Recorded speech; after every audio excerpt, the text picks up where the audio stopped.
Hey, what's up everyone? Quick update, I'm back over here now, and it's because of a number of factors. The most notable is that working on Roll for Intelligence is going really slow. It basically requires all 4 people to be on board with every project, and when just one of us has scheduling issues or can't make a thumbnail for a project I'm editing, everything comes to a complete stop. I don't want to post solo projects over there because I don't just want to turn it into my channel that my friends happen to appear on for group videos, so I'm going to start working on solo projects here again. I have a few in mind that I've been prepping for a while, but on to today's video. This video is actually old, in case you can't tell by me sounding a bit different. I made it as a final for a class from a year ago or so, and as such, it's not going to reflect how I make content going forward, but I wanted to have something to mark my return and put something of note on this channel. More videos coming soon, hopefully, probably by the end of December. See you soon, and I hope you enjoy.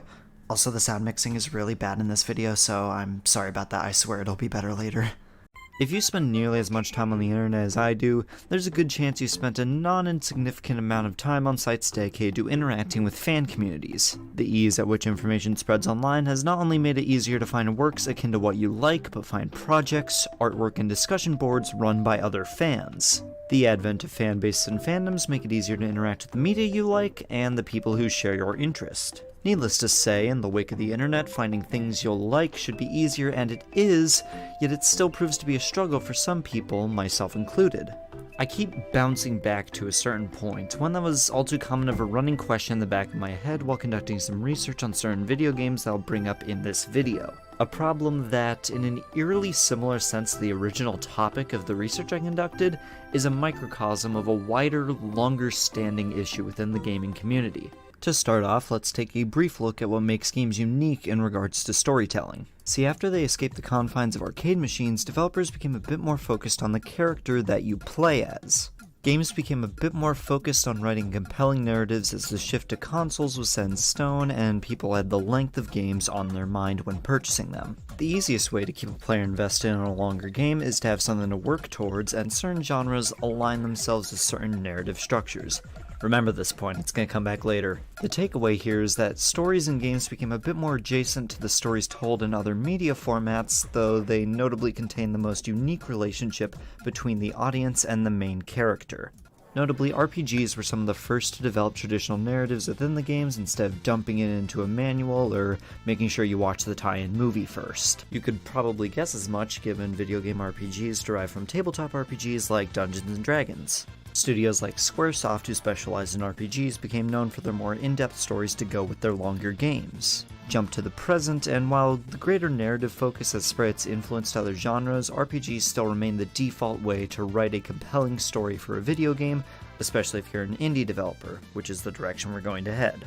See, indie games are interestingly caught both behind and ahead of the curve. They are typically extremely reflective of the creator due to smaller teams and smaller budgets, meaning nothing gets lost in creation, while simultaneously needing to find a way to do more with less, where ambition tends to be a game's greatest downfall, at least production-wise. And while indie games are in a better spot than ever, a few indie devs becoming big shot game composers doesn't stop most indie devs from enjoying little to no audience as a result of their game's limited scope compared to AAA developers, as well as those who already have an audience. I'm not saying the ones who made it don't deserve their spotlight, they do, and it isn't their fault that the light isn't shined on others, but it always feels like a miracle when an indie game manages to get as big, if not bigger than the AAA titles of its time. Admittedly, this point is going to sound weird given the popularity of my examples, but I'd rather highlight the point about sharing the spotlight and growth of indie games, as that's going to be very relevant later. For this video, I analyzed some similarities between popular indie titles to assert that unique player and PC interactions is a good way to do more with less from a writing standpoint, but rather than use that point to look at the past and future, I'm instead going to use the similarities I noted between these games to prove a point about the state of the review scene and fandom discourse. Also, quick disclaimer before I go into my examples, I'm going to avoid spoilers as best I can, but inevitably I need to talk about these games as examples for my later points to make a little more sense.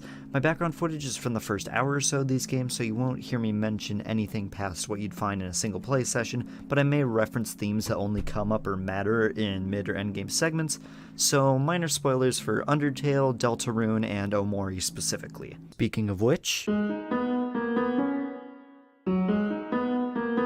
I'm combining the Undertale and Deltarune explanation because they're both made by the same person and are a lot closer thematically and visually, and frankly, it's more fun to compare these two as you explain them. So, Undertale and its sequel/prequel/alternate universe Deltarune are both games created by Toby Fox, who was heavily inspired by Earthbound, and both stand out in the sea of other indie RPGs for making the line between the player and their character clear and distinct by shattering the fourth wall in Undertale's case, and Deltarune's is a lot harder to explain, but I'll try. Starting off with Undertale though, several characters will outright refer to mechanics in the game as real, tangible attributes of the world, with several endings having a character specify that they are talking to you, not your character. Wish I could put background footage of that, but I made a promise. In any case, while Deltarune has yet to address the player outside of its opening sequence, it manages to stick out by having the player character's soul, a part of Undertale that was kinda de-emphasized just as a cursor and hurt box so you move around during combat, and extending that soul to represent the player's control over Chris, who is implied to want their free will back.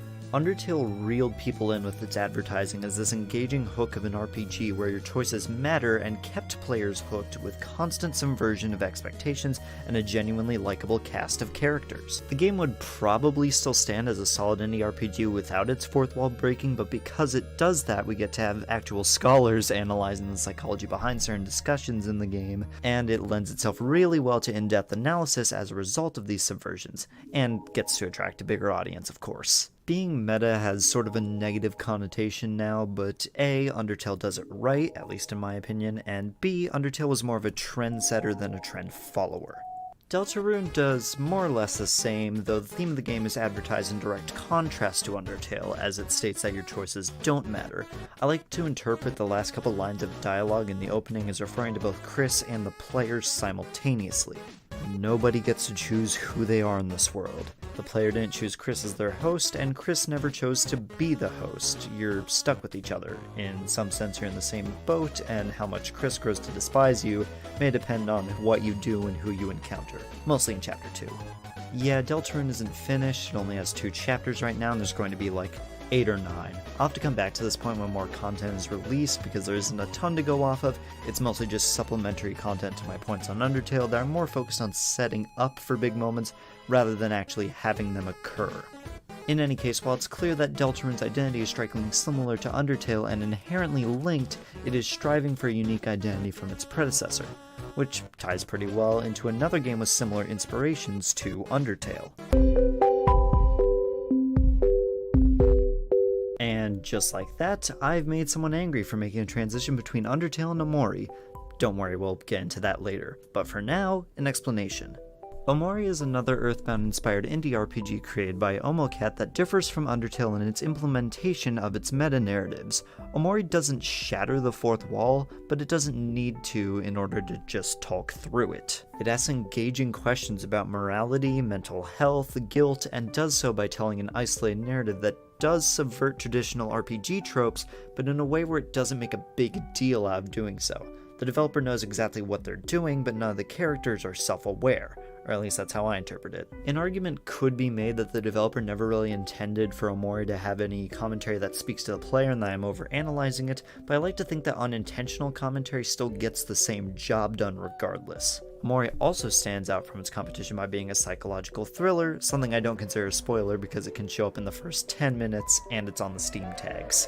While Earthbound definitely had some creepy elements, Omori embraces a more direct horror approach to certain segments and interactions, bolstered by the fact that a lot of the scares you can get during the game are completely random, though some are very much meant to be seen in a normal playthrough. The way the game plays with the relationship between the player and their character is noticeably different, both to Toby Fox's games and to RPGs in general. There are 2 player characters in this game whose relationship with each other isn't really made clear until much later. You get to name one of them, and they generally serve the same purpose as any other RPG protagonist. A silent vessel for the player to, as the name of the genre implies, roleplay as. Where the game differs is its endgame, where it starts to draw lines between the player and their characters, albeit in a way that's still framed from the other's point of view, while still doing what it can to distance the player from their characters towards the end, sort of causing a flip where they turn into the other type of RPG protagonist, just another fully fleshed out character who you happen to control, but primarily in combat they'll still act how they need to for the story to progress. It's really difficult to explain well, and I'm on a deadline, so I'll just leave it at this. Omori shares many visual, gameplay, and thematic similarities to Undertale, and yet in spite of this they are still uniquely distinct, and in no way am I implying that they are the same game, just part of a subgenre that I'm establishing. Hope you remembered all the points, because now it's time to reflect and flip the script on this. So, when I started writing this essay, it was a very different beast. I had planned on making it about the state of indie storytelling in the gaming industry, suggesting a direction for future indie devs to follow that has proven to be an interesting way to spice up their stories. That direction being the implementation of meta-narratives and unique relationships between the player and their character. And yet, while I was doing this, I had this nagging voice in the back of my head telling me that the fan bases of some of these games would likely see me grouping them together to make a unified point as an insult to how unique these games are and a disservice to their fans and creators. While I understand where the sentiment comes from, I'd like to take a deeper dive into it real quick. As I said at the beginning, I dabble in fanbase a lot. It's a great way to see content related to your interests, and yet if I have learned anything from my time in some of these communities, it's that comparisons to other similar works are sometimes met with hostility. Yes, this is mostly talking about the Omori fandom, which is funny given their mutual inspirations and the fact that Omocat designed an enemy for Undertale, and Toby Fox made a song for Omori. Don't get me wrong, I know that a lot of reviewers and content creators are extremely derivative in the ways that they talk about these video games, but I'd like to make a case for the creation of subgenres, or just use of them in these works.